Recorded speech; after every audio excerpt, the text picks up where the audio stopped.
Next to me today on the sit down is the biggest name in the automotive industry on the African continent. He is the current CEO, he has been for nearly 2 decades, of the #1 internet platform that has anything and everything to do with automotive.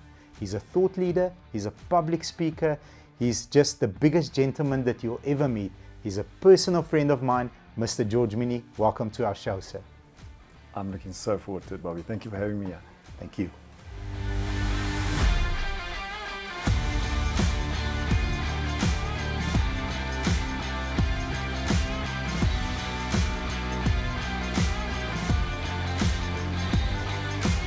So, my friend, if we could, boom, magically snap the finger, you are, well, you look 25, you are like 35, but if we could magically bring back the 17-year-old version of you, like walks in here, sits next to us and has a casual conversation, what are your priorities? What are you thinking about? What's going on in that brilliant mind, which is Mr. George Mienie?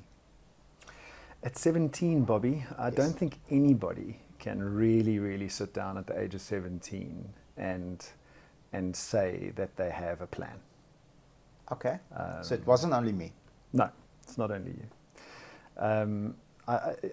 Very few people have a plan. I think life really guides you, bumps you along the way. So if I had to think back on my 17-year-old life, what was I thinking about? I was thinking about my current environment, where I was at school.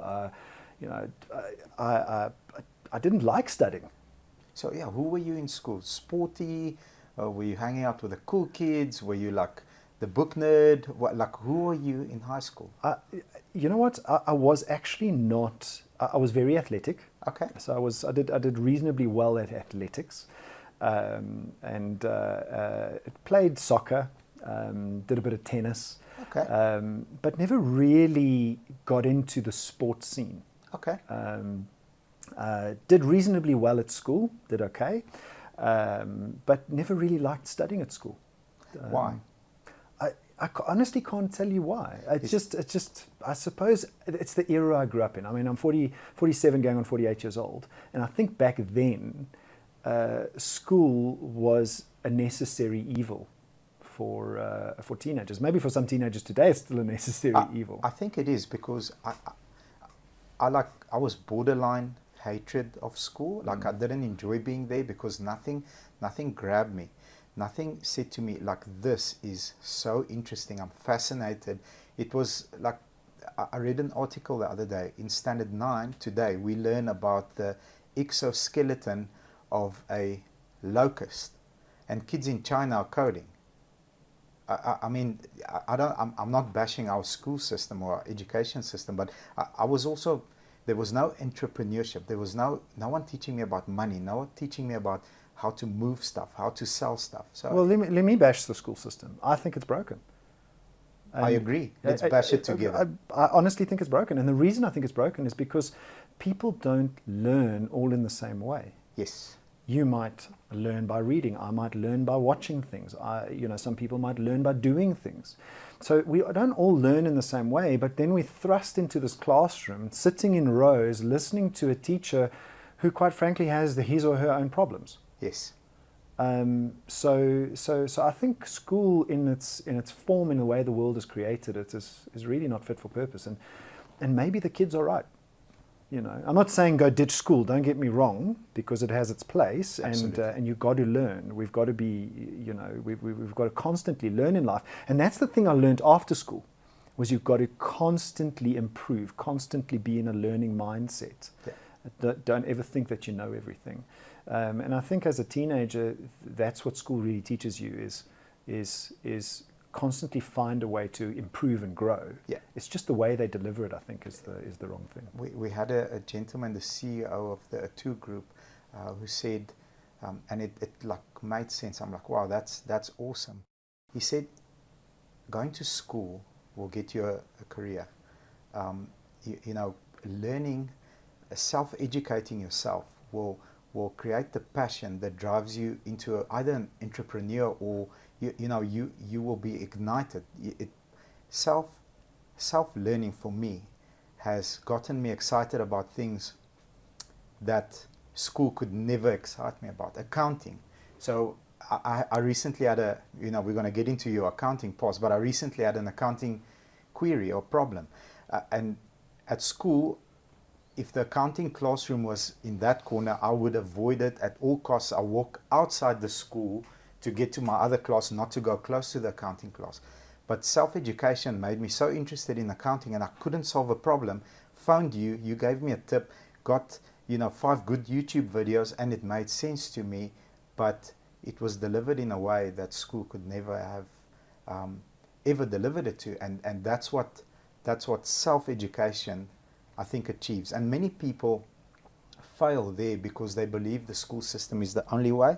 They shut down, and then they just look down and carry on with life. When I mean, I agree with that. I think as a planet, we're fixated on this piece of paper. Yes. Whereas in the 21st century, we have access to more information than our parents' parents had. So maybe the school system was fit for purpose back then, because we had to have someone educated deliver the content, message, and the message, and teach you. Whereas now, you just need to Google something. I saw a thing from Gary Vee, and we've chatted about Gary Vee many times. I'm an avid Gary Vee fan. Me too. I probably swear just as much. Yeah. So he says, let me explain to you why school fails.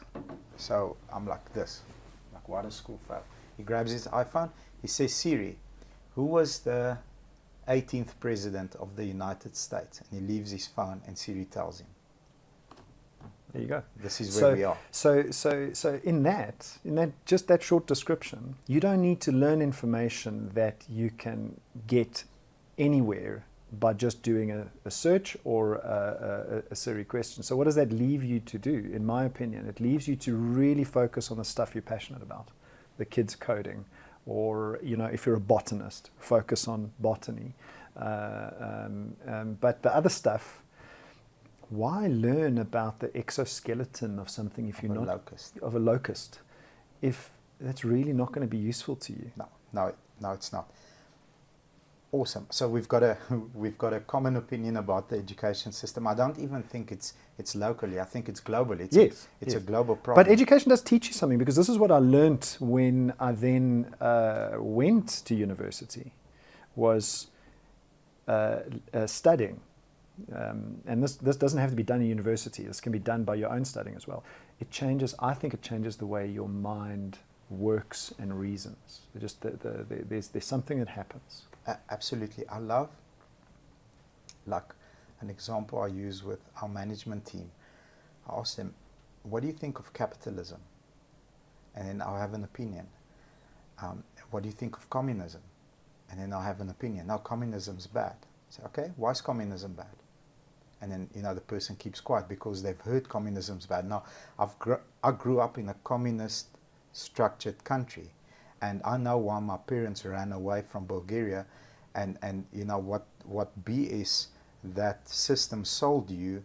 So I've got a very strong opinion about why communism, in my point of view, is bad versus capitalism. But capitalism also says to you that if you take your eye off the prize, somebody's going to steal your lunch. So that's the bad part. But isn't the current system also BS? Yeah, you just change your lens. Exactly. Through which lens are you looking at what? And I think that's what self-education ultimately brings, because you will have opposing opinions and get to your own truth. Because if you go to a hardcore card-carrying communism and you talk about capitalism, he'll shoot you, and vice versa. It's his truth. You have to create your own truth based on studying. I think Steve Jobs said it best, and that is, the world is made up of things made up by people no smarter than you and I. Yeah. And that is so true. We often look at education systems and we look at capitalism, communism, and, you know, all of those things, and we act in this revered manner. In the meantime, those things were all made up by people no smarter than you and I. Well, you are one of the smartest people I've ever met. Thank you. You literally are. I've had the honor and the opportunity to travel with you to America. We've been to many places together, and every time you touch my life, you leave me better than when you found me. That's my truth. I confess. And you have that effect. I mean, I'm not saying this because we're doing this today, but I feel the same way. Thank you very much. So how does the 17-year-old, I also played soccer, by the way. Oh. Yeah, I love soccer till today. You know, playing soccer, tennis, just, you know, not casual about school, but, you know, having fun, not too focused because it hasn't gripped you yet. You know, going into university, how do you end up as the most successful CEO in the automotive industry on the African continent for 20 years, nearly 20 years? Can you plot that journey? What did you study? Did you study art? No, I didn't study art. I studied something that's probably a little bit more boring than that, and that was accounting. So, you know, that was my university stint. Piece of paper. The piece of paper, yeah. In many ways, it was almost, you know, you go through life and you fall to the next stage, and then as you grow, in my life particularly, as you grow, you start to recognize the opportunities. But in the beginning of your life, it's really just almost like Alice in Wonderland, falling down that rabbit hole. Yeah. Life is actually happening to you. You're not happening to life. Yeah, it's not an intentional Yes. transition. It's a reactive transition. A reactive transition. Makes sense. Yeah, absolutely. And when my family, I don't come from a silver spoon background, and my family didn't have the money to send me to university, so I had to pay for it myself. And I think that was really the hard reality. That was the kind of moment at which I realized, hold on a second. If I'm going to get anywhere in this life, particularly in our capitalist world, I'm going to have to change my opinion on education a little bit. And then the bug bit. And I think for a little while I became a little bit of a, too much of a bookworm. I had to work and study at the same time because I took out a student loan, ended up with a big amount of debt at the end of my studies, but that's all in the past. And taking out that student loan, I realized that I'm going to have to pay this back if I don't get success out of this university education. The money is going to stop from the bank too. And I'm not going to be able to get to the destination. And at that point, my career path was in accountancy. And I then decided, and it was an actual decision, I have to study 30 hours a week. 30 hours a week of studying. So conscious decision, this is what needs to happen in order for me to get to the next stage of my life. Well, in order to not sit with student debt and at the end of the day have achieved nothing. And then my career's down the tube, and then where do I go? So you put in the hours. I know your work ethic is... Well, I was working a day job at that point, 40 hours a week or 37 hours a week, plus the 30 hours of studying. The 30 hours of studying. And that I think is what started to school me into not the average 40-hour week. Yes. And I just, year after year after year, it was just 70 hours a week. I think the 40-hour a week produces the 40-hour week result. 70-hour week produces, I think, compounded over a period of time, produces greatness, which it did with you. So how does, getting the piece of paper, which at this stage, I think, number one, you've learned how to learn. Number two, your work ethic has developed, probably you are at 1% of the 1% on the planet working those type of hours, because you have a day job paying for your loan and obviously sustaining yourself to go through. How does getting that piece of paper transition you into the CEO of Autotrader? What does that journey look like? Do you start at Autotrader? Do you start at another company? So first of all, my opinion on the piece of paper. Yes. So when I finished my honors degree, I sat in the university's hall where they do the whole cap and gown thing. Yeah. And the chancellor was giving, I can't even remember the chancellor's name, but I remember his words, was giving his address. And he looked at us. Actually, this was in the undergraduate degree. He looked at us. We were all sitting in one part of the gallery. Everyone else was sitting in, the audience in the other part of the gallery. We were waiting to, get conferred our degrees. And the chancellor said these words, and I'll never forget them. He turned to us, he said, all of you, always remember, there are 360 degrees in a circle. You have one. Never get ahead of yourself, thinking you know everything, because you don't. And those words have stuck with me for 30 years. So for me, when you say, what does that piece of paper mean? It's opening the door a crack. That's what it gets you. The rest is very, very, very, very different to achieve. I think for everyone that's watching this, they need to rewind about 2 minutes, 3 minutes, and go back and listen to that again. I got goosebumps. It makes perfect sense. It is a foot in the door, but it doesn't mean you're going to have an impact in that room. It means you're allowed to now walk into the room. Yes. And it's up to you. It's up to you. It's up to you. Yes. I think what the piece of paper does is it shows the other person that you can have some sort of dedication to achieving something. Yes. It doesn't mean you're the smartest person in the room. Beautiful. Beautiful. Wow. So, which door did that first piece of paper, or let me ask you the question, like, what was the first door the piece of paper opened? So the first door was I managed to get into a senior role in a family business, and I think I was fortunate in that I've never been a corporate bureaucrat, and my entire career I've never been a corporate bureaucrat. I agree. Have you read Barbarians to Bureaucrats? No. My favorite book. I'm going to go and read Barbarians to Bureaucrats. But I've never been a corporate bureaucrat. And I think my career has shaped me that way to a large degree as well, because my first job came into a senior role, which was finance director of family-owned businesses. There were two families. The one family was into retail, and the other family was a trucking business, and actually a tanker business. So a fuel. Fuel, solvents, milk, so awesome. any liquid.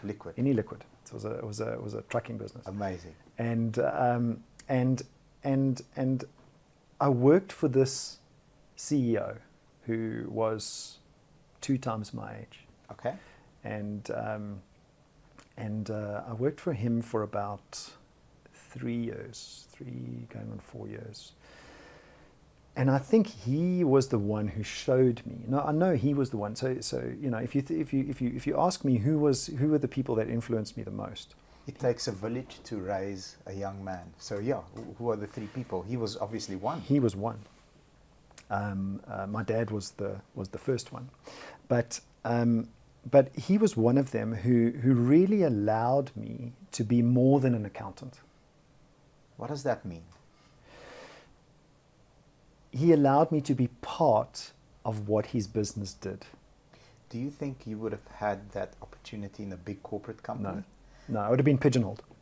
Agreed, because we run a family business, and in my opinion, because I work with a lot of corporates as well, lots of bureaucratic BS that goes on there. But we fast, we can make a decision.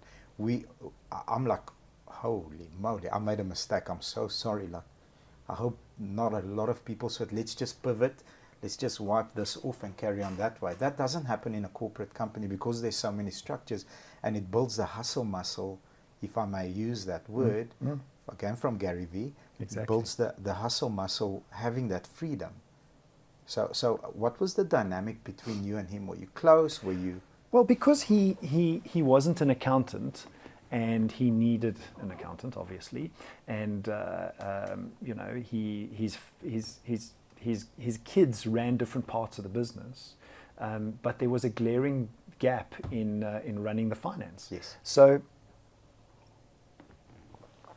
that was my opportunity, and I almost became, you know, part of that family because I was fulfilling a role that they didn't have, you know, within their family. But you were also involved in the dynamic of not only finance, hiring. Yes. You knew about hiring, firing. Yes. You knew how much money the company made, and you actually knew what that money was spent on. So was there a lifestyle person within the family? Because there's always that one that likes to drive the big fancy car and stay in the big house with a big watch. I think I was oftentimes the handbrake. Okay.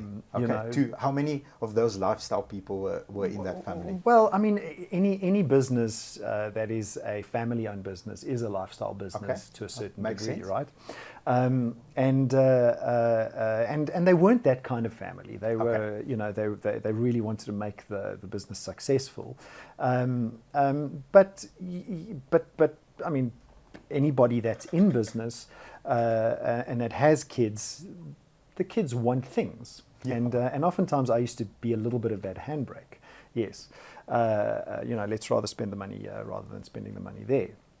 And I think it's difficult because you being the handbrake here is creating an energy, you know, towards you from whoever you're stopping to do what. So I'm fascinated by this. Well, yes, but they embraced it, and I think Okay. that was the trust. There was trust, and you know, that built over time. But I think the biggest benefit for me in my career and the way I think about business today was that man that I worked for and his openness to allowing me to be part of every decision that got made in that company. And that really opened my eyes to things beyond just being an accountant. And I think that started the little bit of a seed of hunger. Like, I want to be more than this. Yes. You know, never once did I think about CEO, like a behemoth of a company. Never thought about it at the time. And that's why I say, you don't, you know, oftentimes your career path's not planned. Yeah. Someone comes along, touches you, and then course corrects you that 1 degree, and then you move. Well, 1 degree here is how many degrees 100 miles out? Yeah. Who knows? You know, it's, I mean, still 1 degree, but far apart. You know, it's from here to here. Yes, That's the difference. yes. So then I realized at that point that I wasn't going to, you know, become the CEO of that business. It's a family-owned business. You know, that's my ceiling was there. There was a glass ceiling there. And I started to look for other opportunities outside, and I was the one thing I've instilled in Autotrader today is the thing that he allowed me to do, which was, when you want to leave, let's talk about it. Yeah. Rather than boom, here's your resignation. Let's have a conversation. Yes. Yeah. And I think that's an important thing in business today. Agree. Is if you're going to run after another opportunity, or if you're going to, you know, want to leave because you don't like your boss, that reason or way in which you leave is important. And I had a conversation with him, and then got the job as the accountant of Autotrader. That's how I got into Autotrader. How old were you? 2004. So I was 30. 30, you land a job at Autotrader as the accountant. Yes. So this is, I'm processing this with you because I'm just closing my eyes, and their expectation is someone that comes in, phenomenal on a spreadsheet, knows. I was a spreadsheet god. Oh. when you work for a trucking company, Okay, right? I cannot imagine. And the CEO wants to know how many rands and cents do we pay for tires per kilometer across the entire fleet. Wow. You got to have some spreadsheets. Some sort of a system. Yeah, I was a spreadsheet god. Now I don't like spreadsheets too much. What's a spreadsheet? I'm just joking. That's something that I had to force myself to learn, because I was at that glass ceiling. If I didn't start understanding and looking at data in a different way, in a way that it made sense to me, I couldn't grow the business. It was stuck. But going back to the 30-year-old young man who comes in as an accountant but has many tricks up his sleeves, because he has been witnessing how decisions are made in a business, how a business grows, how it experiences a loss, that emotional family pot, how it functions. So you are pretty equipped. Like, how does your career path go from, I'm the accountant to becoming the CEO very quickly? Well, I think there's another ingredient here Please, what are we missing? that's probably pretty important, and that is, when I was younger, much younger, in my kind of like single-digit years, Yes. I was always fascinated by technology. Okay, techie. Techie, yes. I was always fascinated by technology. And, I tell the story quite often. My dad bought me this Commodore 64 when I was 9. And in those years, the Commodore 64, you had a tape drive and you had to code your own games if you wanted to play games. And then they eventually came out with tapes you could buy to play your own games. So that my fascination with technology started there. And then Bill Gates invented Windows, first MS-DOS, and then Windows came along. Windows 95. Windows 95, even before that, Windows 3.1. I don't remember that one. I remember Windows 95. Yes, yeah. so Windows 95 was the behemoth after Windows 3.1.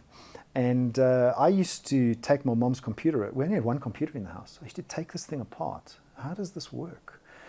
And then 1 year during my accounting studies, I tried to do as many subjects as I could, every single year. But this very last year, I had time on my hands. I didn't have enough subjects to do, so I did computer courses. Okay. To fill the time, and so my love for technology grew and grew and grew. And so when I joined Autotrader, I didn't know what the future of Autotrader was. I didn't even know what Autotrader was.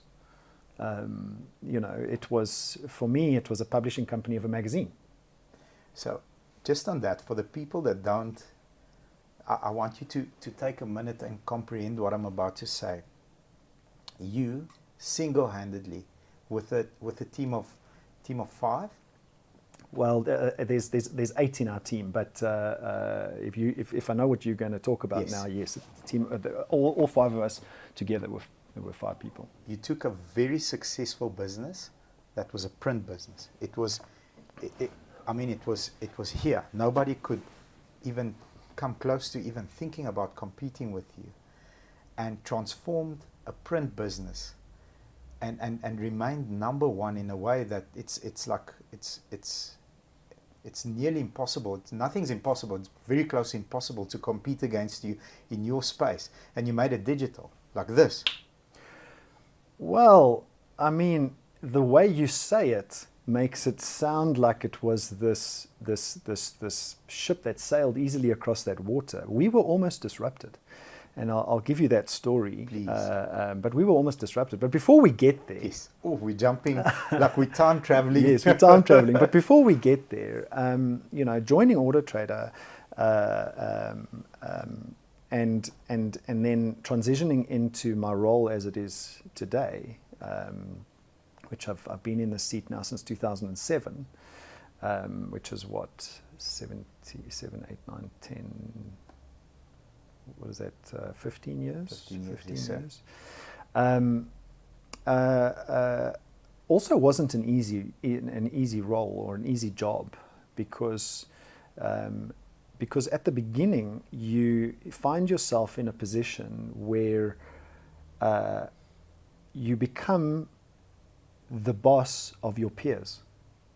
It's very difficult. And that's a very, very difficult transition to make. Very. Very difficult. And some people have navigated it successfully, some people not so successfully. Becoming the boss of your peers is a very, very difficult cultural shift.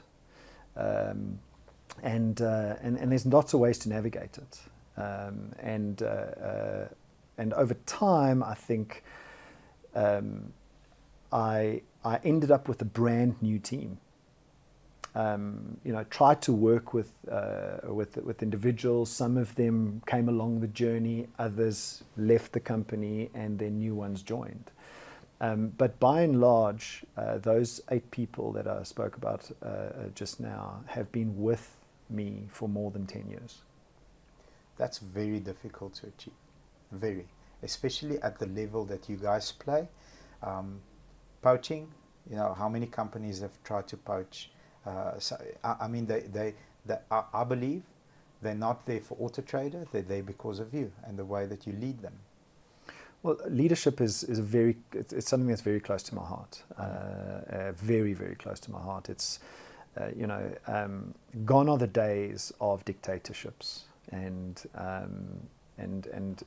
people really just pushing down on people in companies. I think those days are gone. You need proper leadership in companies today to be successful. And I'd like to think that Autotrader and the leadership team, not just me, the leadership team are amongst the top 10% of the way in which we lead people. So I've been very privileged to sit in some meetings with your team. Some pretty high level meetings with your team where it's been 3 hours. All the people in the room are highly opinionated, and you just sit back and have fun. They go each other respectfully. It's always respectfully. But this one that was quiet during lunch, I'm watching everybody. Like, how's everybody walking? Who's friends with who? Like, this quiet one at lunch, all of a sudden comes out of his shell. I'm like, dude, who are you? And he attacks this, what I think is the lion in the room, and the lion in the room is like looking down and is like, yes, I agree. And then you've just got this grin on your face. That tells me it's a culture where everybody's free to impose their opinions, but yet be respectful enough to accept the truth at the end of the day. I mean, that comes from, I like reading just like you. It comes from a particular person, and that is Patrick Lencioni. Yes. I don't know if you've read any of his books, but Patrick... I've read all of his books. You've read all his books? Okay, well, I think all of his books, yeah. The 5 Dysfunctions of a Team. Beautiful. And I think the team at Autotrader operate well within those 5 dysfunctions. Agreed. There is a rule. So this is the rule of engagement. We are going to fight it out, slug it out, but we are not leaving until we get to the truth. And afterwards, we all come and mop up the blood and fix each other up. And like, are you okay? Yeah, I'm cool. Let's go out and have lunch. So I've really seen that. It's very difficult to achieve, especially at the level. I'm going to say it again, at the level that your company performs. That's amazing. Talking about leadership, if you could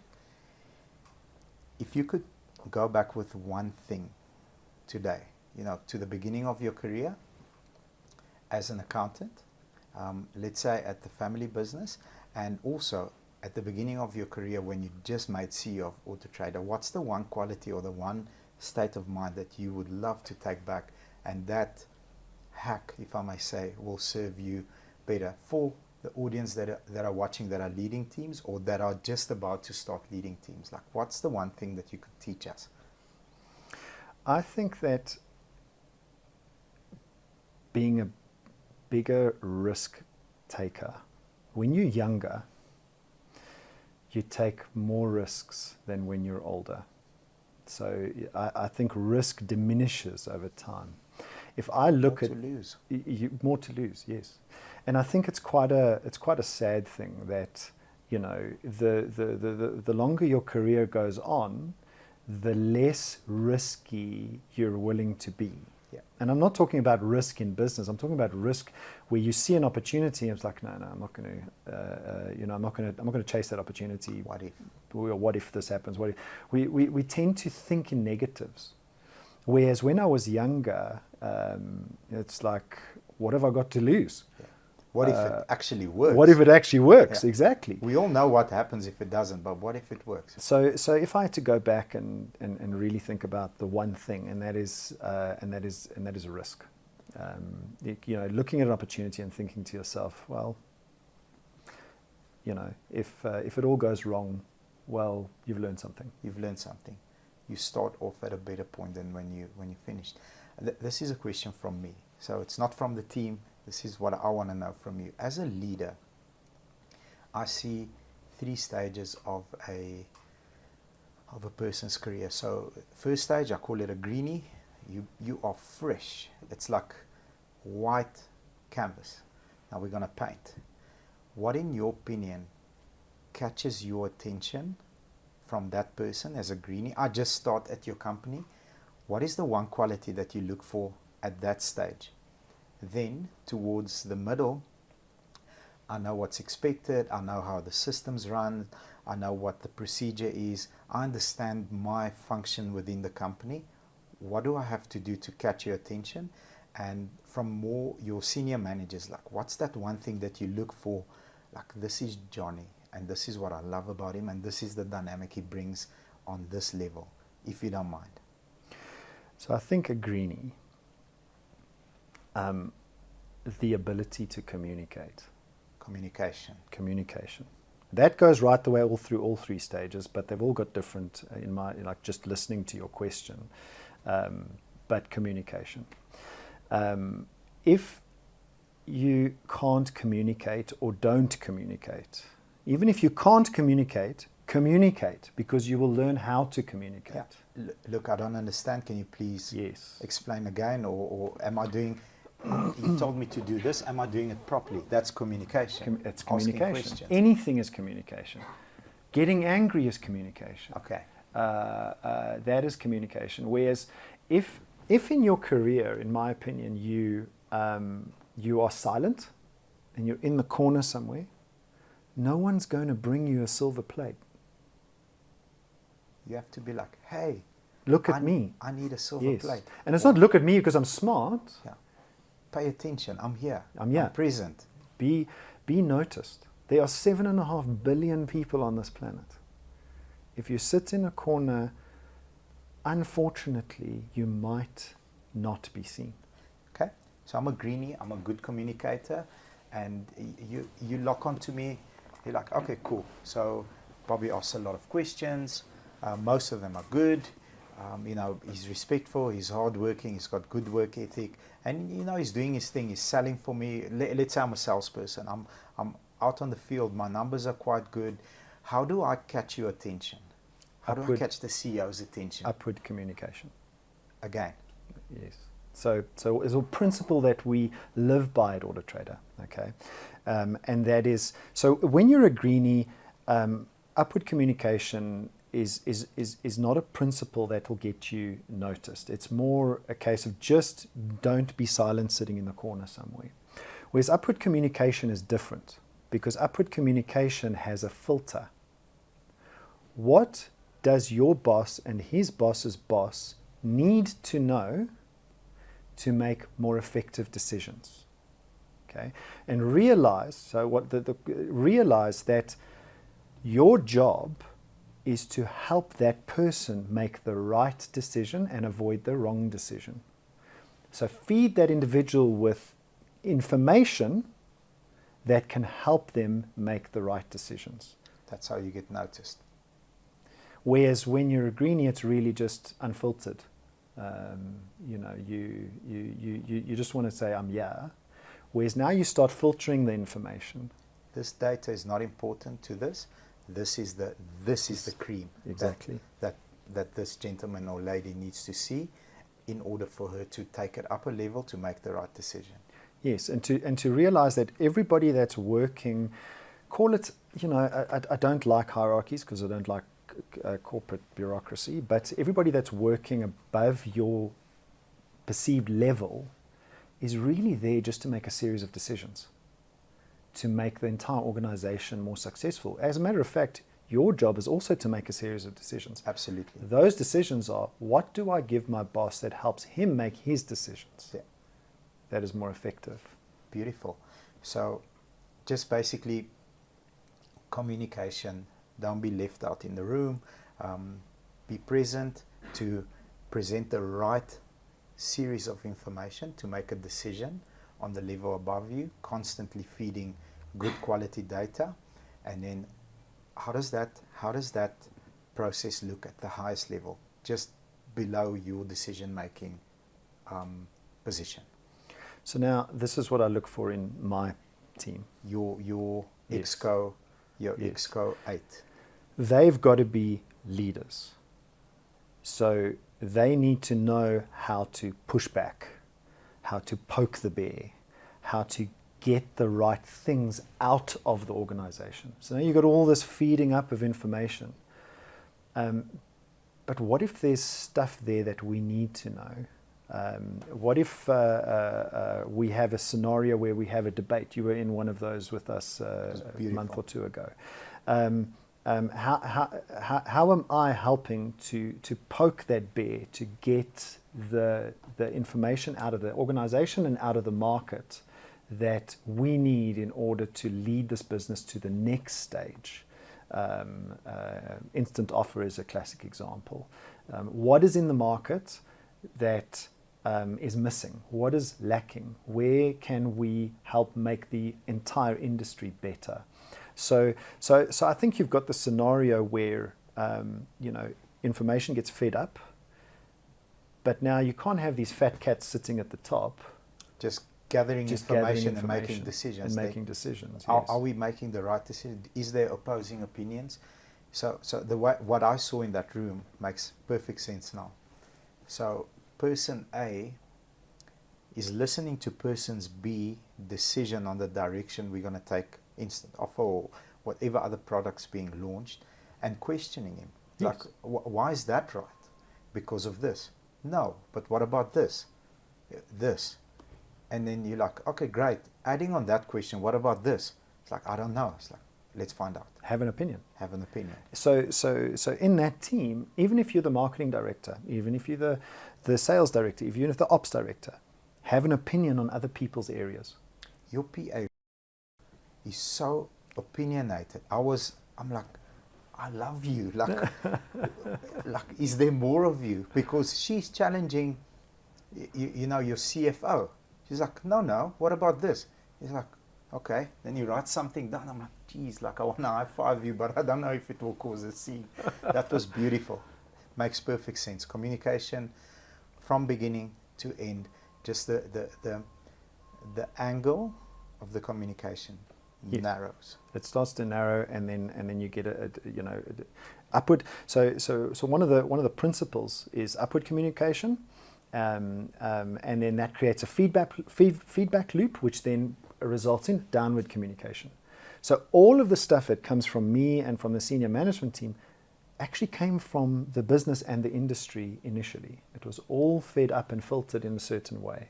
And so I've picked on communication as a theme in your series of questions. I mean, there's lots of other things we can pick on, but otherwise we'd be here for 5 days. Yeah. But communication for me is one of the most vital things in a business. Takes the spotlight. I agree. Every time we've failed, every time there's a crisis, every time there's an unhappy customer, it's not 99% of the time, it's 100% of the time. The root cause, the third why. Somebody did say something, or they didn't say something. Yeah. The first why is like, oh, that's pretty obvious. Okay, it makes sense. The third time I ask why, it's communication. It's always the root cause of the problem.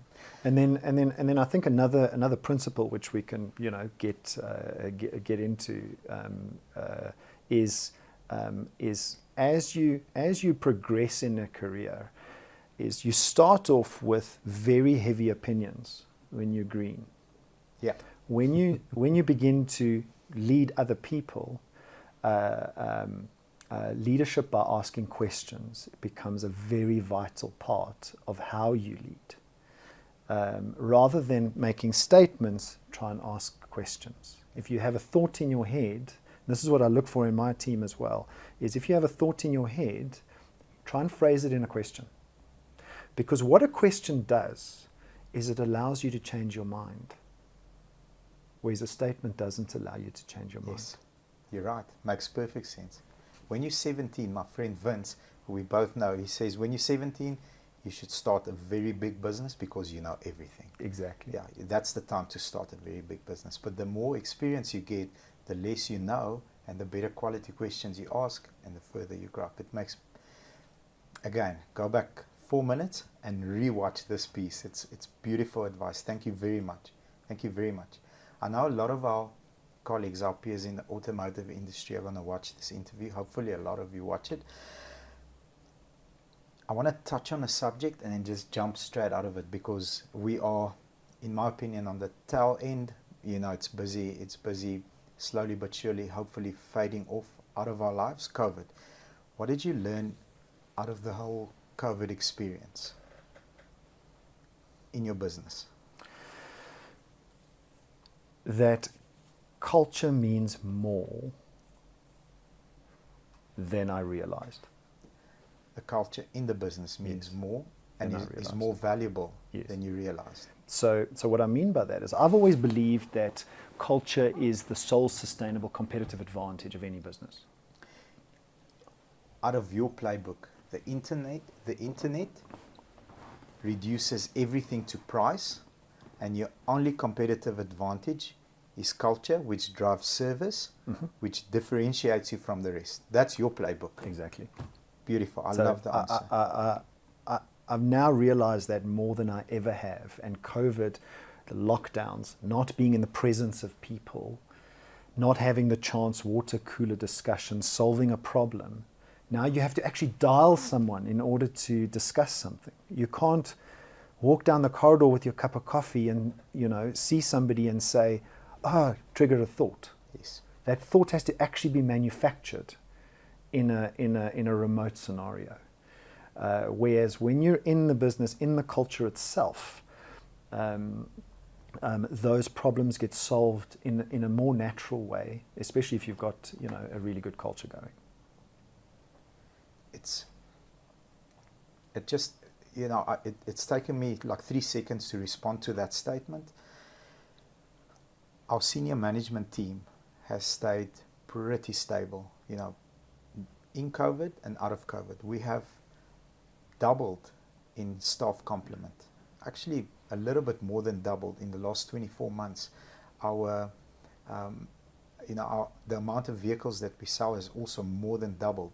But the 4 or 5 core people, the 6 core people, have stayed together, and those 5 or 6 people drive the culture in our company. And I think that's probably 99% of our success. And the culture is also that of constantly evolving, constantly being the hardest worker, the 70, 80 hour week, and constantly like understanding that there's a lot we don't know, but we want to know. So teach us, like everybody teaches us. Books, everyone teaches us. That's the culture difference. And how do you do that across a screen? You can't. You can't. It's very hard. It's very, very difficult to do. Yeah, agree. Now, my friend, we touched on it. 3 people that most impacted your life. We've heard the first 2, and the mystery third. Who will that be? So his name is Chip Perry. Chip Perry. We've spoken in length about Mr. Chip Perry. Tell us about it. Tell the audience, who is Mr. Chip Perry? So Chip Perry was the employee number 1 of Autotrader.com. So that's the mothership. The mothership, yes. Now, bear in mind, whoever's watching this, it doesn't know anything about Autotrader. All Autotraders around the world have got no equity stake in each other. Yes. They're all independent. And during our our management buyout of Autotrader in South Africa. Do you mind like diving into that? Sure. I want to ask you. I don't know if I may, but I really want to ask you because you and your 5 friends actually bought Autotrader. Yes, yes. How does that? How do you buy Autotrader? And how old are you then? The talk started in about 20. Well, actually, it goes way back before that. When I first got the role as CEO of Autotrader, I knew that Autotrader was up for sale. Okay. We actually put Autotrader up for sale back in 2008. Okay. 2008. Eight. Like, listen, we want to cash out. The previous owner. The previous owner, which was Autotrader UK. UK. Okay. Yes. Autotrader UK said, we don't see a future here. Well, it's not. It wasn't about not seeing a future because I'm still very close to them. So, Let me take that back. We want to sell. Yes, we want to sell, and the reason they wanted to sell was they wanted to focus on the UK. So the reason is the same in South Africa, and that is their strategy before then was really expansion of print publishing. Okay. Okay, 2-dimensional product. The only thing you can do is geographically expand. Yes. Right. So along comes the internet. it says, how's it? Boom. You now got so much that you can achieve in a smaller geographical area. So they divested out of all of their international assets at the time, and in 2008 put Autotrader up for sale. Okay. What happened in 2008? The financial crisis. The whole world exploded Yes. or imploded. I don't know what's the right word. The financial crisis happened. So nobody was buying or selling businesses. Especially one of that size. Exactly. And we were a 100% print business. Okay, the internet was a baby for South Africa. It was still that sound. Yes, that sound, exactly. Yeah. But so the business was no longer on the market, and we carried on working. Myself, and I was building a management team, and we were focused on making Autotrader successful. We realized that the internet was coming, though. Okay, and also we had parked this idea of selling the business, and never thought about it again. And started to transition the business from a print business into a digital business back then. Now, we had one problem, and that was all you guys were our customers. Yes. Not that you're a problem, but we had existing revenue tied up in the magazine. And a mindset that was, this is the only thing that we know. We're gonna advertise, we're gonna compete for position. Obviously, position was a big competitor. So when I initially started advertising with the Autotrader, I'm like, geez, I wish you want to be on page 1. I could afford to be on page 1 because that was like a car on my floor. That was the competitive advantage the bigger guys had over us. Well, you had position in the magazine, and then you had the number of pages that you could take. That was the only 2 advantages you could take. And you had a glossy page. Yes, that's we had the glossy sections. That's where all the Porsches were. Exactly. So we had this print magazine that we were now thinking about. Well, how does the internet work in the future? What do we do? How do we transition the business? We had a big daddy in the UK, which was Autotrader UK. They were further down the road, and the nice thing about being in South Africa is you can look at the UK and America and you can see where things are going. Yes. Okay, but South Africa was a very different place versus the UK versus America, in that it took us 10 years to transition Autotrader from a print business to a digital business. So first of all, the customers, which were the dealers, we were not as open for that discussion as the dealers in the UK and the US were. I think that was the secondary reason. The primary thing was the consumer. Wasn't. So we had 2 issues. One, the demographic spread, and people that had access to the internet was the problem. There we go. Okay. So it starts with the consumer, which then led you guys to question it a little kick bit. back. Yeah, Our customers are not yet ready. We're not ready for it. For yeah. online platforms. And in part, you were right. But we wanted to lead the transition because we knew that otherwise we're going to be left behind. So we began this transition in about 2008, and we had to do it very carefully because we couldn't suddenly become a digital business. What happened to all the revenue inside the magazine? That was 100% of your revenue. 100%. So that's a very difficult place to be in. So we weren't like a startup, and we couldn't act like one. No, agreed. Which means that we were ripe for disruption. Ripe for disruption. Because a low-cost, disruptive, digital-only player could come into the market and really just pull the carpet out under us. Eat your lunch. Yes. And we had to make sure that that didn't happen. So that was a stressful, probably, I think... Up to about 2017. So it was a long time. Yeah, that's a it long was stressing. Time. And when does that first transaction, like how does that conversation start? Like, listen, we want to buy Autotrader. So now obviously the UK Autotrader is divesting out of all the international assets, and we were the last to go, and so the conversation resurfaced in about 2011, and I had the conversation with the group CEO, and they decided, okay, we're going to put the business back on the market. Now it's not just a case of, okay, well, this is what we want to do as a management team. We want to buy the company, because they obviously want to get the best price. Plus, they want to hand the business over to the best possible chances for its success. Correct. Because they don't want the Autotrader brand to die. And so we went into an auction type environment where people put bids on the business, competing for buying the company. Okay, and that could have been across corporate businesses wanting to buy it, but one of the interested parties was private equity.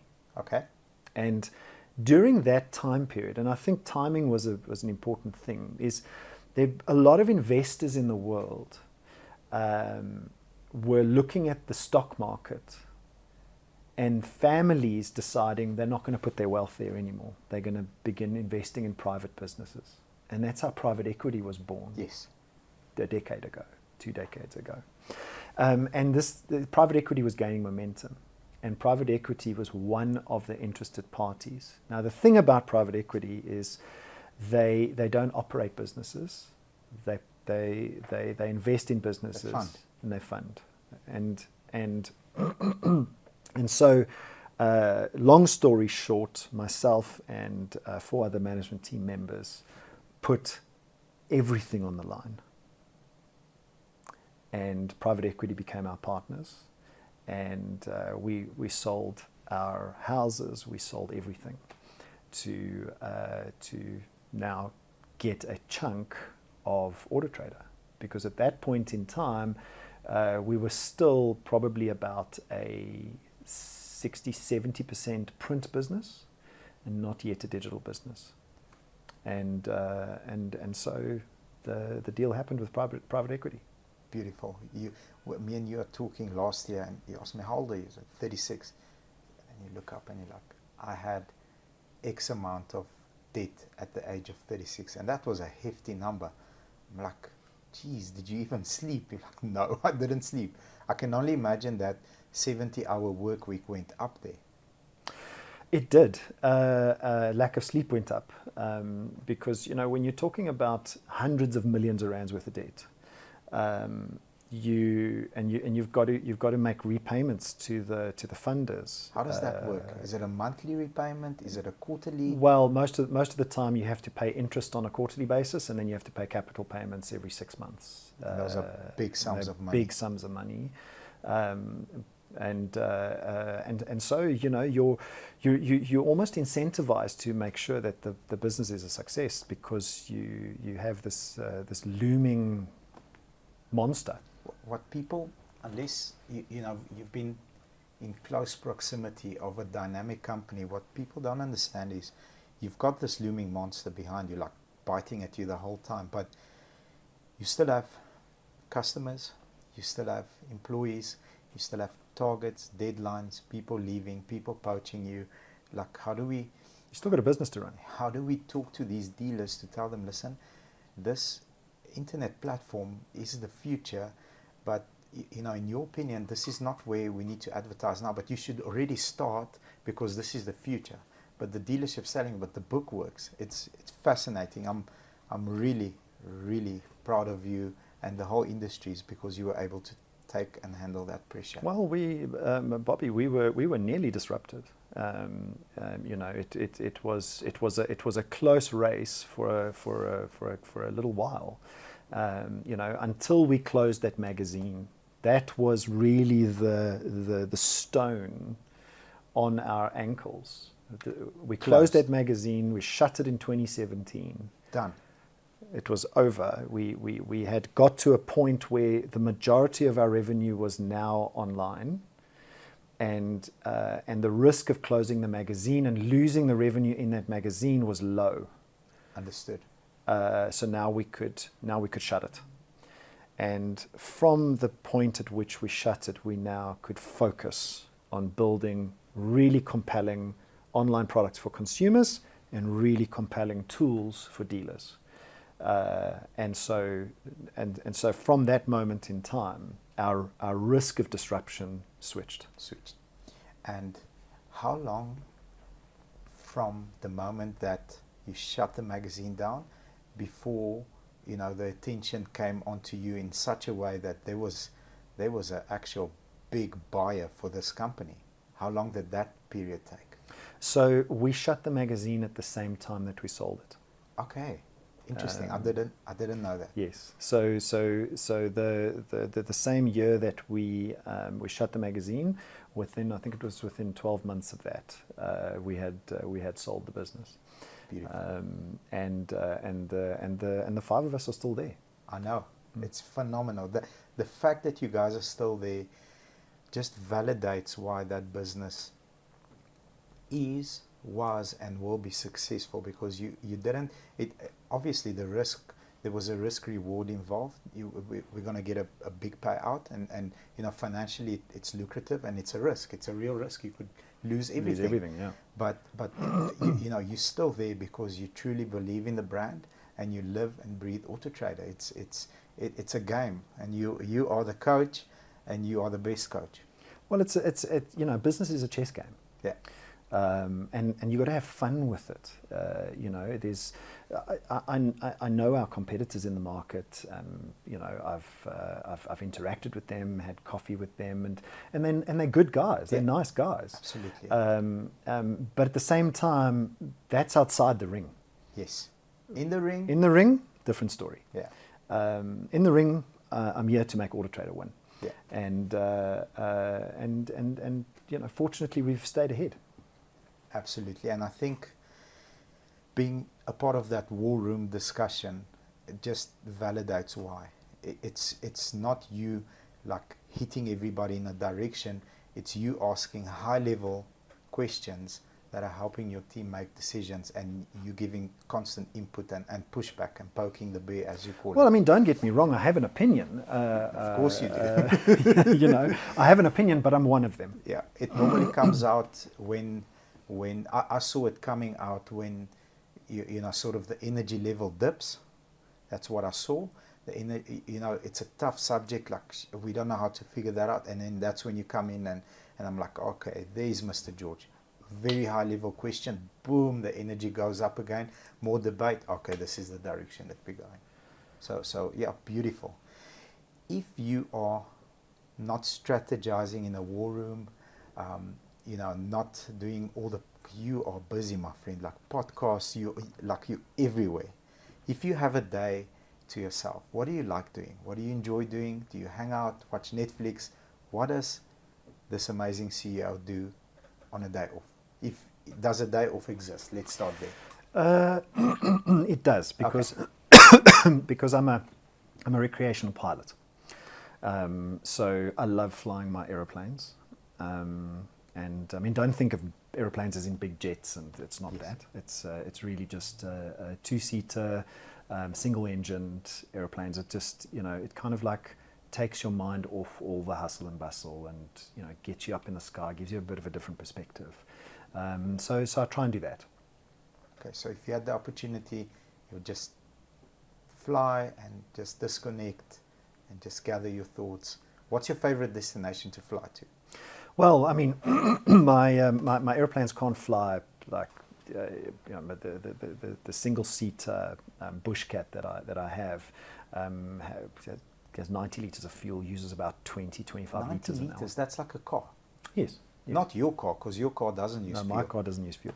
But 90 liters of fuel uses about 25 liters an hour. So you can see probably about a 3-4 hour endurance, and does about 160, 170 kilometers an hour. So my favorite destination to fly is over the mountains to the Kruger Park. Okay. There's a little landing strip there called Numbi.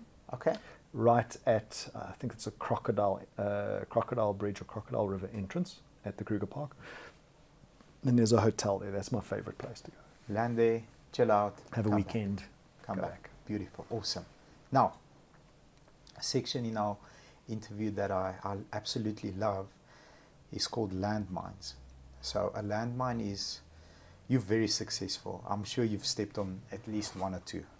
I've stepped on so many. I step into, like before 9 a.m., I step in some. If you could share a landmine that you've stepped in, like a explosion, shucks, that's a bad move. But this is the lesson I took out of it, and this is what I bring to the table, because I had that experience. I'd love to know. I think the biggest landmine is because I am such a communicator. I sometimes I talk before I think. Okay. And I think for me, those are the landmines that have got me into the most kind of, oh, geez, I shouldn't have said that, or and so I think I've tried to practice over time, counting to 5, 6, 7 before I talk in different environments, doing that differently. Sometimes just to have an opinion, but really my landmines have been my own mouth. So I'd like to share a story as well, and he's in the room with us, and his name is Jock Versace. I had a massive aggression problem. Everything in the business was bottlenecking to me, and only bad things came in my office, like only problems. That's fine over a period of a week, but if it becomes month in, month out, nothing good comes to me. Everything good goes to the managers, which is perfect. I don't want any shine, but eventually, like, everything bad comes to me, and patient level goes down, and I start pushing back in a way that I shouldn't, and that's what Jock helped me with. He's got a 90-second rule. So anything bad happens, 90 seconds is just gathering intel. Why did it happen? Can we prevent it from happening again? Who was involved? Does the insurance know? And after 90 seconds, and this is the trick that he taught me, if you react negatively, it's your ego. It's not logic, it's just your ego. So you're coming from a place of... Stephen Covey's rule, right? Yeah. 100%. You can't control 90%, but you can control 10, which is your reaction. Your reaction. And if your reaction is gathering intel, you're going to be proactive rather than reacting to this whatever landmine. Somebody stepped in and now you have to bear the pain of that person. That's a part of leading a team. Everything's your fault. Well, there's this principle called creating not a principle. I don't know if I made it up. My team tells me I do it all the time, and that is creating a crisis. Creating a crisis. Yes. So I've got an opinion of that, a version of that, if I may. You have firefighters, and then you have fire starters that work within a business. Is it a similar concept? It could be.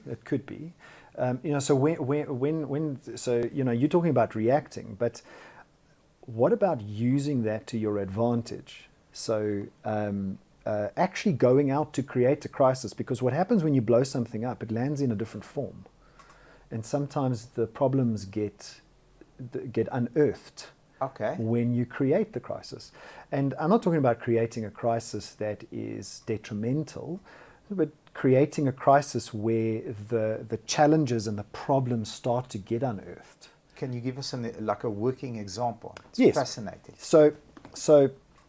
And it could be captured in making a big deal out of what other people think is nothing. Okay. Okay, so you would walk through the dealership, walk through the office, and there's a problem. Let's say with a particular issue that one of the customers have had as a dealership. License disc not being delivered on time or at the day promised or whatever. It's not a very big issue, but it's still an issue. But what you're looking for really is the underlying system that made that license disc not, because it's not about the license disc not being issued or delivered. Where did we fail? Where did we fail in the process? And then walking through the dealership and creating a crisis out of this little thing, but all you're doing is you're trying to unearth where the system needs to change. And sometimes that means making some people uncomfortable. Oh, I love doing that. It doesn't mean they're going to lose their jobs. No, not at all. Yes. Challenging, poking the bear. Poking the bear. It's poking creating the crisis. But all you're doing is you're creating the crisis in order to unearth where the real problem lies. Because the real problem doesn't lie with the driver that didn't deliver the license disc. It was the person that was supposed to call him and say the disc is here, or the person that was supposed to go and pick up the disc from the traffic department, or the person at the traffic department sending us the mail to come and collect it. So there's a chain. Yes, I'll give you a real example. It happened to me yesterday.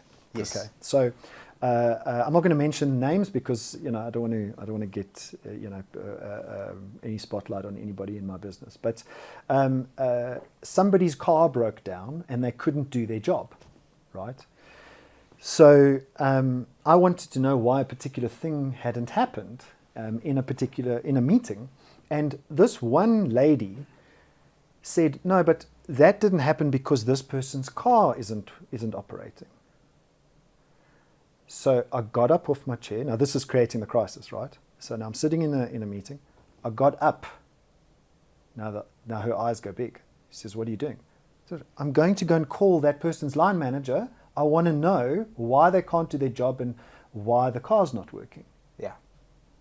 No, but I don't want to get them into trouble. I said, but it's not about getting them into trouble. No. It's about figuring out why this problem hasn't been solved for 2 weeks. And then to solve the problem. Yes. So I'm going to go call them. So I got them into the meeting, had the conversation, problem solved.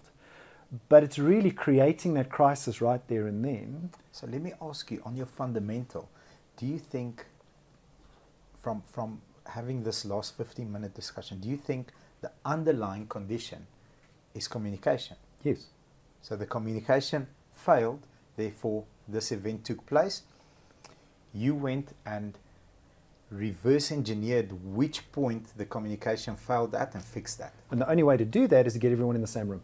Yes, no triangular communication. So, Yaku, I hope it's not Yaku. No. Okay, thank you. Yaku and Jenny, for example. Yaku and Jenny are talking stuff about each other. Say, just hold on a second. Jenny, please come into the room. Yaku wants to say something. And then you leave the room. There's the crisis. You leave the room. You've just created the crisis. Okay. But you've solved the problem. You've solved the problem. I had a similar situation 2 days ago where the F&I team is swimming upstream against the sales team. The sales team is partially wrong. I have to be a referee in the middle and just poke both bears until they both decide, okay, but actually we're fighting this little problem. Let's just fix this. The communication here isn't great. And then so that comes back to your landmine question, right? Yeah. Because doing that sometimes has you step in a landmine. And I need to learn when to create the crisis and when not to create the crisis. Because sometimes you can create the crisis and you could end up hurting the wrong people in the process. So what you do then is you just say, listen, this is where the underlying condition is. We have to fix this without making people uncomfortable because the wrong person might get hurt. Yes.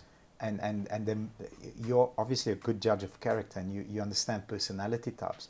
Some people you have to walk on eggshells a little bit because they are maybe an admin person, not driven by competition like a salesperson. You need to know their love language. Well, we can talk the entire day on this, and that is managing people. You have to manage, you have to be a different chameleon with every single person in your business, because you have to manage to their personality, not them work for you according to yours. Another quote out of your playbook: I'm going to play the ball and not the person. Yes. But when there's a mistake, I'm going to play the ball hard, and that's the game. That's Exactly. the game. Beautiful. You've given me so much good advice. I'm going to ask you, what's the best advice you ever received? Sure. Best advice. It's just been so much. Let me connect that question to a question we haven't answered yet. Mm-hmm. The gentleman from Autotrader.com. What's the best advice that he ever gave you? Because he was the third person in the village to create this brilliant man that you are today. Mr. Chip Perry. Yes, Chip Perry. What's the best advice he ever gave me?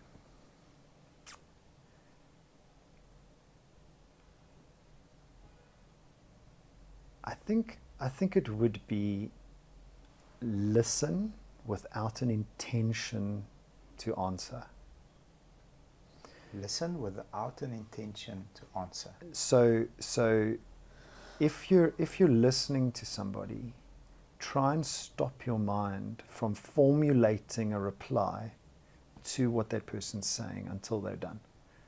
That's great advice. Very, very difficult to do. There's so much that I learned from Chip, but whenever I used to talk to him, he would intently listen to me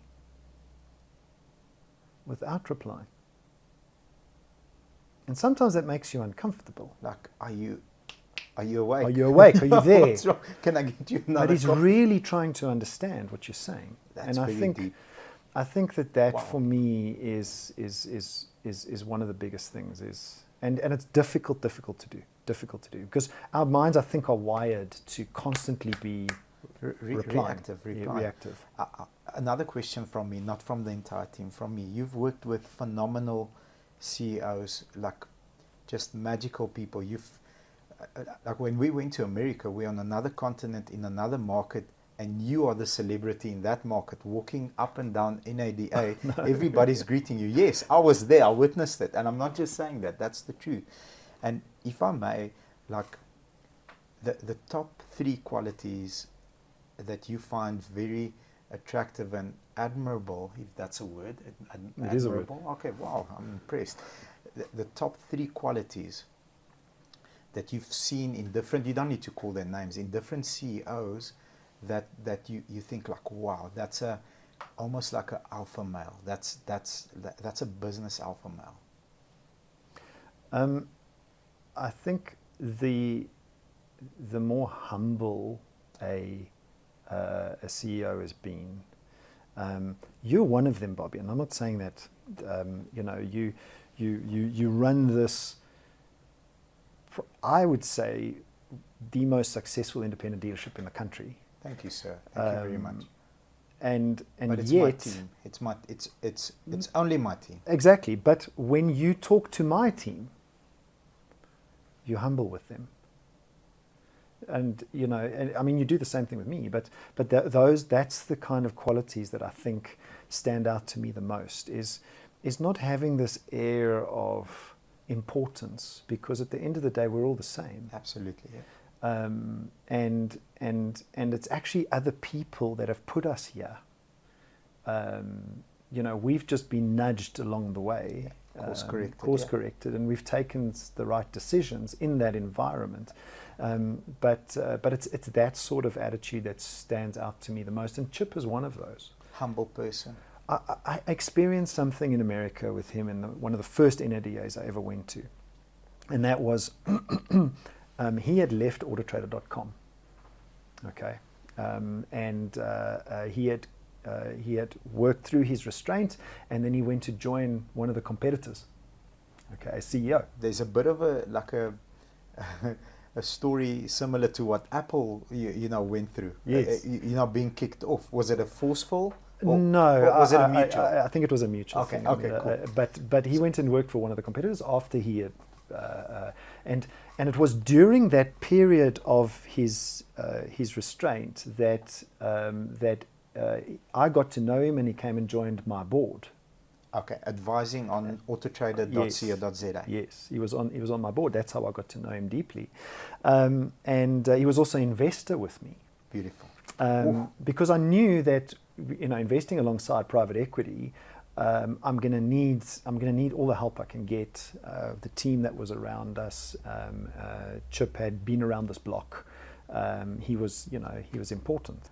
So I went across to the States, spent the period of the NADA with Chip for the show, and we were walking out of the main hall the one day, and he was almost accosted by, must have been 20, 25, 30 people. What? And accosted not in a negative way, in a positive way. We miss you, Chip. And it was, and then I figured, like walking out, I asked him, who was that? Because I had to step one side. I mean, I didn't know these people. And it was his staff from Autotrader.com that were like, obviously hadn't seen him in a while, and he just, that moment in time, you were asking me about moments in time, and that moment in time stuck in my head. This is the kind of leader that I want to aspire to. And I mean, in the context of he left for a competitor. Well, he didn't go for it. He didn't do the move for a competitor. He left, and then the opportunity came along. And then he started a competitor, yes, which he obviously grew into a monster business to be a real competitor to. Well, he was CEO of TrueCar, which is one of the competitors in that classified environment. And he turned TrueCar around, from a business that was, I think, reaching a bit of a ceiling to, and I think it was loss making at the time, to what it is today. So, but what struck me was the realness of how they saw him as a leader, even although he wasn't at the business. Beautiful. That's magical. I don't think that's. And I don't think he was, fluffy, soft. So I don't think, one shouldn't misconstrue or misinterpret a good leader with fluffy and soft. They won't follow him if he's fluffy and exactly. soft. If a leader doesn't hold the people accountable the correct way, they'll never follow. 5 dysfunctions. Yeah, 100%. You need to push and push and push and push until you get that person to. I always see it this way. This is where, I mean, your potential is infinite. So imagine infinite, how far, and you are only like showing yourself this, like I'm here to push you towards that infinite potential. And that process is sometimes a bit painful. It is. A bit painful. Sometimes we cry together, but it's, with the intention of getting you further along to your goal that we've discussed at an earlier event. Yes. Beautiful. Awesome. Still alive, Mr. Chip Perry? Yes, he is. How old? He is. I think he's about in his mid-60s. Okay, it's fairly young for the type of career that he's mid to late 60s, I think. Awesome. Still in contact? Yes. Beautiful. Yes. Beautiful. Sir, you've given I spent about before lockdown. The NADA that I went to. Yeah, me and you went together. You and I went together. You were there earlier. That's right. I was there earlier. I spent a week at his house. Beautiful. Yes. You said he's a bit of a car guy. He's got a. I'll show you pictures one or after two this. cars. Yeah, or 1 or 2, 20 or 30, mostly Porsches and at classics. Well, he's got a man cave garage that he's built. Awesome, beautiful. Big ups to him. Let's change the topic a little bit. Well, similar topic, but with a slight twist. If you could, without any one of those 3 people, spend a day with someone, a full day, like have breakfast, chill out with them, do their thing, either in their environment or your environment, dead or alive, who would that person be and why? Oh, dead or alive changes things. So I'll give you two. Yes. One's Alive? dead and one's alive. Okay. Okay. So if I had to choose between the two, I'd choose the one that's not alive. Okay. Okay, which is Steve Jobs. Steve Jobs. And there's a couple of reasons why. Alive, Elon Musk. Elon Musk, absolutely. Me too. Me too. Like, we had a discussion with the management team about a week ago. Like, I asked them this question: how many months, weeks, or days, if you take all Elon Musk's money, everything, you just take all his money, how long before he's a billionaire? What do you think? But he is a billionaire. But if you take that money away. Oh, you take it away. But he still has okay, the processing power that he currently has. How long?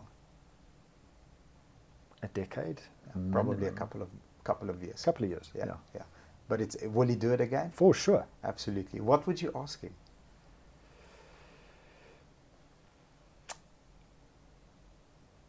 Wow. Why did he leave South Africa? I'm like, we need you here. Well, I know why he left South Africa. So I wouldn't. Course. I would also leave South Africa under that circumstances, because there is no way you can build an international business to the scale that he's built it locally in a small market. Yeah, it's got nothing to do with South Africa being bad. It's just our market's very small compared to the US market. So, like, he did one thing that I think is so vital, is he put himself in the center of the biggest market in a city that is at the cutting edge of the future of the world. San Francisco. Positioning, yeah. San Francisco, in terms of that's where all the tech is, that's where all, like, whatever we hear. Well, was. I don't think it's in anymore. Whatever we hear about 5 years later, it's already happened there. It's like old news. What's next? And again, I mean, I don't think Elon Musk had this vision of electric cars and a vision of a space company. He had a vision to build Zip2. Yeah. He was trying to. He was into banking. Yeah. With PayPal, yeah. With PayPal, yeah. So you're telling me that he thought about SpaceX and Tesla? No ways. No ways. I agree with you. Yeah. So how does that? Is he a guy that? Because I've got terrible OCD. Like my mind. We've time traveled probably 500 times in this interview because it's so fascinating. Like, is he like that, or is he a person that, starts the process and we don't move forward until this thing is like? I would ask him that. Now that you kind of posed the question and my mind's had a chance to think about it, there is one question I would ask him. Apparently, he splits his day up into 5 or 15-minute segments. I'd like to ask him how he does that. Yeah. Yeah, that's a powerful question. Yeah. How do you do that? It's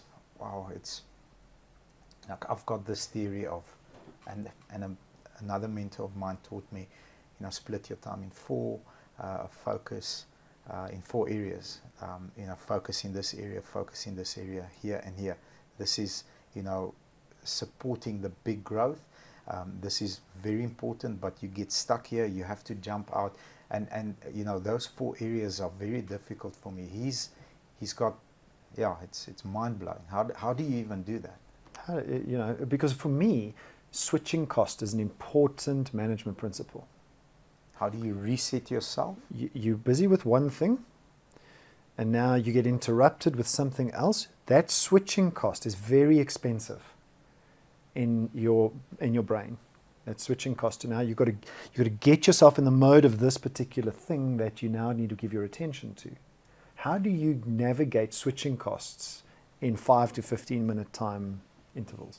Yeah. All of us are used to setting up meetings for 1 hour. Yeah.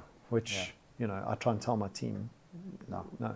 And I've seen the stuff that's available for us to see, like the the way that he conducts himself in a meeting. Also quiet, eating his lunch, like he's just chilling out, like poking the bear, like you do. What about this?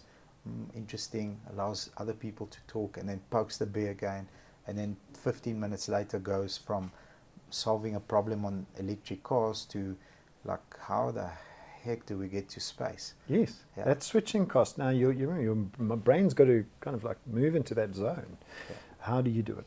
How do you do it? If you could be a fly on the wall in a room and you could overhear a conversation, I know this is a little bit of a grey area question, but if you could, who's in the room, what are they talking about, and what would you like, the sneak peek, what would you like to know? If you could be a spy. What would I like today? Yes, today. If you could be, if there's a meeting that takes place today, like what's the one meeting you'd like to be a part of? I'd like to understand in South African context. Yes. Like, let's kind of bring it home. I'd like to be in a fly on the wall in the meeting when finance in South Africa, the regulation changes. What would you like to see change? In that, when regulation changes, to have the industry present the consumer with the best deal for the consumer for finance. Finance in the context of automotive industry. Yes, automotive industry. So transparent pricing. Transparent price. Transparent finance. Transparent finance, not pricing. Yes. So have all the costs on the table. Yes. Yes. This is what DIC is. This is what interest rate is. Because it's happened in the rest of the world, right? Yeah. Where the regulation has changed and the consumer has to be presented with all the deals. So I'd like to be a fly on the wall when that happens, because it's going to happen at some point. Yeah. That transparent world is going to come. But it has to come at the right time. Yeah. It can't come prematurely. But I'd like to be a fly on the wall to see the boxing match that goes on there. Yeah, because you're going to have the old, we're stuck in our ways, we're scared of change, we want to protect what we have, versus the new, let's take this industry, throw it on its roof and see what happens. Let's just go for it. Exactly. Beautiful. Your first car, color, and is there interesting story? It was a crap car. What car? It was a VW Passat. Passat. Okay. Color? White. White. Okay. How old were you when you got your first car? 18. Okay. 18, 19. Bad buy. Bad buy. Bad buy. I bought it.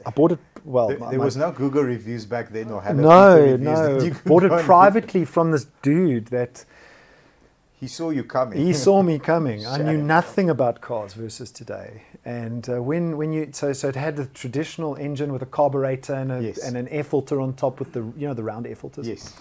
When you turned the corner, the oil pumped into the air filter reservoir, into the carburetor, out the exhaust. And you had to keep on, I think that happened when you turned left versus because the air filter. So did you plan your routes depending on where you could turn right? More right corners. But yeah, that really, I didn't have a car for very long. That's a strange I've had almost any problem in the auto. I've never had that problem, I'll be honest. That car was unique. But the thing is, because I didn't have money, and I had to lend the money from family to buy the car. Now I had this problem, child. Nobody would want to buy it because it's buggered. I took the engine apart. Yourself? Myself. Okay. I took the engine apart. I was like, and this is what I'm talking about, would I take my electric car apart today? No. Where would you even start? Exactly. I jacked this thing up. I was 18 years old. And here we're going to take the engine apart. My dad helped me, and I took that engine apart. My friend, if I heard this story from anybody else, I'd say, no, not Mr. George. Not with those hands. No. I took that and a couple of the things that might kind of make you think that I did take the engine apart was the problem was the rings were cracked. They weren't broken. Okay. Okay. So they caused scratches on the cylinder sleeve. Okay. Okay. The crankshaft bearings were fine. Okay. Dropped the sump, took the head off the car. Remember those books you used to get? Yes. With the VW. Yeah, and it was like an Heinz, I think, made it. Yeah, Heinz. It's like a how-to. How to. Yeah. That book taught me how to take an engine apart. Okay. Dropped the sump, took the head off, got a honing tool.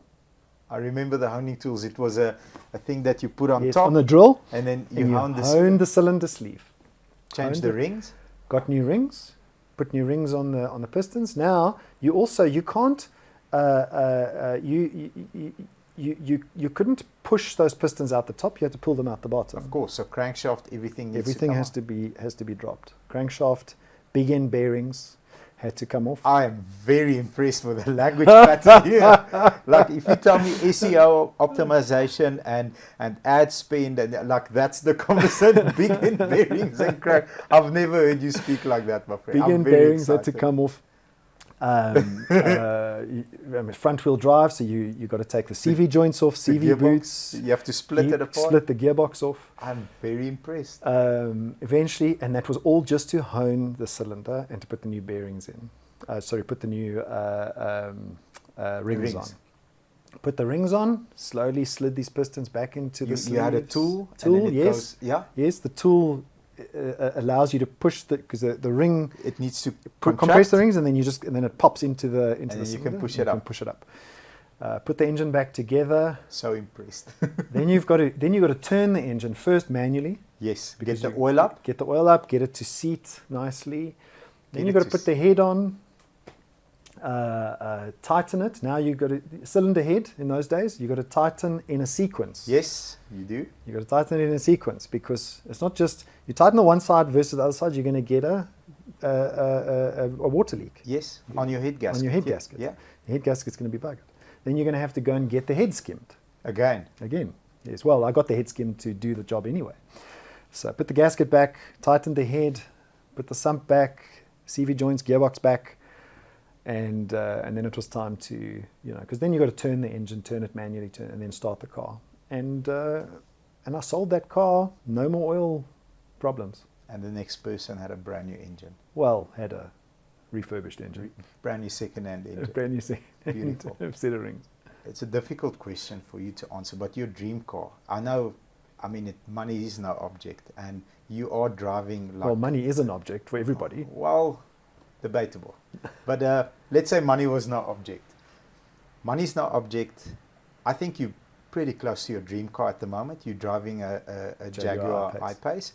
I just saw it outside. I've never seen one from close. Like when you stop the suspension, it's like a big event. I'm like, geez, what's this car doing? Like, is that your dream car currently that you're driving, or is there something else? Few people have asked me this question, and Bobby, you've given me a few cars to drive, especially that mustard-coloured M3 that you gave me to drive for a couple of days. I wanted you to feel like the raw power. The raw power again. I've always loved M3s. I used to own a BMW 325. Yes.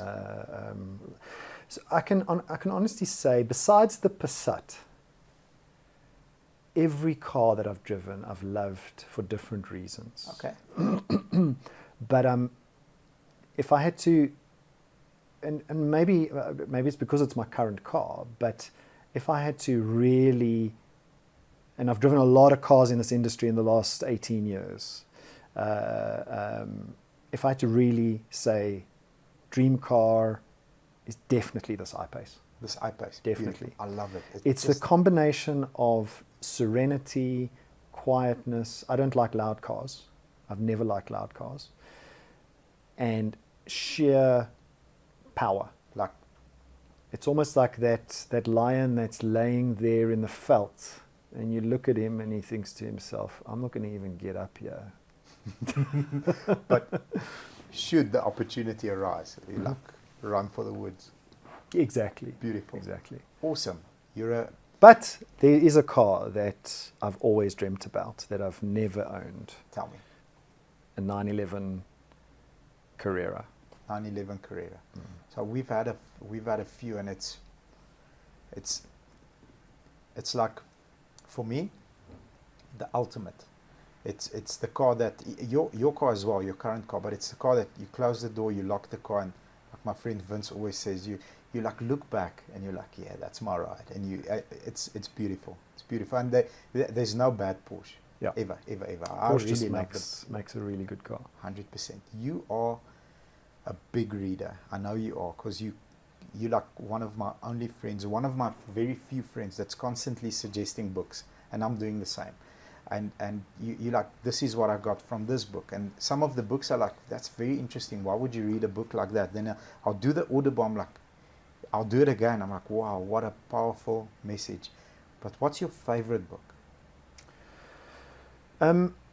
There's two, Okay. I think. I mean, let's park for a second all of the culture books. Yes. Okay. So Patrick Lencioni, Stephen Covey, Jim Collins, those books I've read. I've taken a lot of that and embedded it in the culture of Autotrader. Yes. But if there's one book that comes to mind, there's two books, but if the one book comes to mind is the book Freakonomics. Freakonomics. Never done that book. You've never suggested Freakonomics. Have I never suggested it to you? But I'm Freakonomics.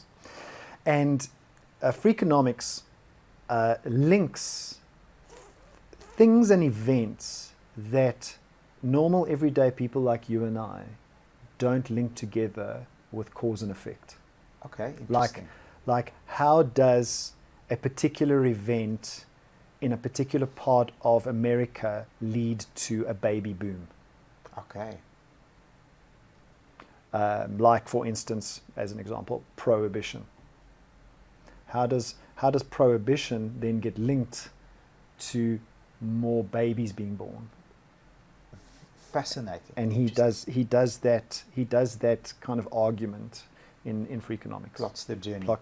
Like these are the things to think about in and that's why it's called Freakonomics. I think that's a good leadership book, because you know that whatever adjustment you're making here, it's going to have a big effect down there. Something that you don't even realize. And then the second book is a book by a local author that his name is Richard Sutton. I've never suggested his book to you either. He wrote a book called Stress Code. Stress Code. And for anybody that is a person in business in the world today, how stress can be managed and how stress is actually a good thing. A good thing. And we can't survive without it. Beautiful. Thank you. Thank you very much. I think we're going to put up screenshots of the books and maybe a couple of links to the Audible version for those of you that don't enjoy that much reading. I love Audibles. Like I'm the biggest fan. Beautiful. Now, if you don't mind, I want to dive back into the industry that we both absolutely adore and love. What, in your opinion, are the top 3 things that we need to, as an industry, solve in the next couple of years or next months or the next decade in order for us to grow out of the industry that we currently are into something brand new and shiny and innovative? What do we need to solve for now? So, I mean, I'd like to think that Autotrader is helping to solve these things. Definitely with stock acquisition. Stock acquisition. That's a... So I mean, let's, like right now as we sit recording this on 25th of March, we have a big problem in the world, and that is the silicon chip shortage has caused a massive downturn in stock supply of new cars. Okay, it's actually caused a massive stock supply in everything. I went and I bought myself a new iPad, and there's no stock, and that's because of the silicon chip issue, partly, and supply chain issues. So we have a massive silicon chip problem that isn't going away because because there's one company that's being relied on in the world for silicon chips mainly, and that is a company in Japan. Most silicon chips and headlights of cars use silicon chips, and cameras use silicon chips. Everything uses silicon chips nowadays, depending on the sophistication. So I don't think that silicon chip shortage is going away anytime soon. Just like I don't think the car dealer is going away anytime soon. Thank goodness. Particularly the second-hand car dealer. So in saying that, I think two of the biggest problems to solve in the short term really is for car dealers to not have, I'm going to put it in as kind of like simple terms as I can for those people who are listening that are not car dealers or not in the industry. And that is those piles of deal files that lie on your table. Yeah. When you walk through Mitmac, I bet you there are deal files. We don't use deal files. Tall as a building. We don't use deal files. What do you use? So everything is digital. There is no wet signature in our company. Then you are one of the leading examples of what I'm about to talk about. Zero wet signatures in our company. Lovely. It's been a massive fight with banks, with VAP providers, with warranty providers. Everybody has just fought us, and we've been relentless. And I think our F&I manager, Anna Marie, has been, she is so tough. She's a lioness underneath Lovely. that tree, like looking at everybody and saying, no, I'm not accepting your BS. Everything gets done digitally in our company, no deal files. Exactly. So in the context of that world, which you're already there, now coupling the digitization of those deal files, because now you've got a situation where you've got digital copies of everything for the consumer as well as from the banks, etc. Now tying that into a digital car buying journey for the consumer, and that goes in two ways. One is digitizing more of the finance process. So in your F&I world, how can the F&I person in car dealerships not have to look at different things within the consumer's application, so that the focus can be on why the consumer's there. Yeah. First of all, to get a finance deal, not have to worry about things like driver's license or a pay slip. Yeah. That your F&I can draw that down from anywhere. Integration. Yes. I saw that in the States. That's the one thing that stood out for me on TrueCar, and that was, in South Africa, it is so manual. It's primitive that my evaluator needs to go out and check every car for accident damage. In the States, you pull up a report, and it's an accurate report. And that's exactly what I'm referring to, is the digitization of all these manual processes that we have, including when you come onto Instant Offer and you want to go, and why do you still need to send a buyer out to inspect that car? Yeah, because there's no integration. There's no integration. Yeah. There's no history checks. There's no police checks. Yeah. There's no accident damage checks. Yeah. Now, I mean, you're probably aware of the fact that insurance companies are now making their databases available. Yes. To whoever wants to check on accident, history and accident damage on cars. So I think that's a good thing. It's a step in that direction. Very good. Fascinating. Very, very happy. Yeah. So I think that for me is one big thing in the industry, is the digitization of all of these, you called it wet documents in the stuff that we do. And how do we integrate all these systems together to talk to each other? Because Yes. ultimately the consumer benefits. Exactly. And the industry benefits, because if the insurance company could talk to, for example, or let's reverse it. If the dealer world could talk to the insurance company automatically, we wouldn't buy that car that was on the roof. Exactly. And sometimes, some dealers don't have buyers. They just go on the phone, buy a vehicle, and then it it's ends a up lemon. being a lemon. Yeah. Exactly.